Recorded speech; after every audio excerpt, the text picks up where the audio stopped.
नमस्कार फूडी कोकणकर. आज आपण बनवणार आहोत चना चाट. त्यासाठी आपण घेतले चणे बाउलमध्ये काढून, त्याच्यामध्ये टोमॅटो घेतला आहे. टोमॅटो, कांदा, काकडी हे सगळं एकत्र मी कापून ठेवलं आहे. त्यात आपण आता मिक्स करणार आहोत.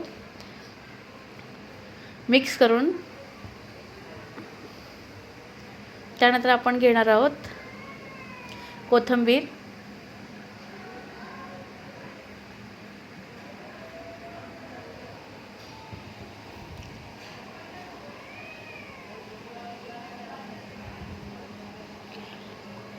काळं मीठ चवीनुसार,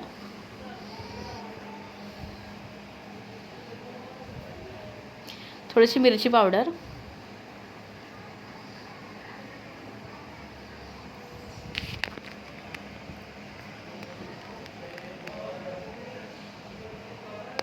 थोडा चाट मसाला,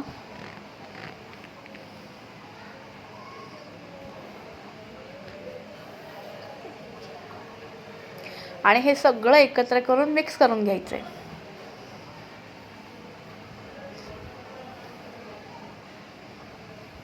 छान असं मिक्स करून घ्यायचं एकत्र करून.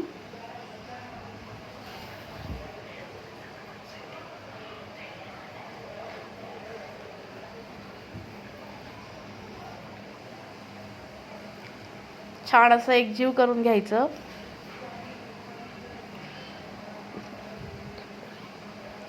आणि सगळ्यात शेवटी लिंबू पिळून घ्यायचं. तयार आहे आपलं चना चाट.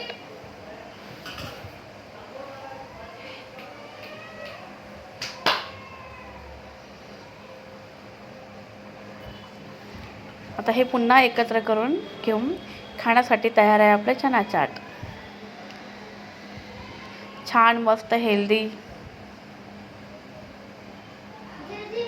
तुम्हीही करून बघा असे हेल्दी रेसिपी.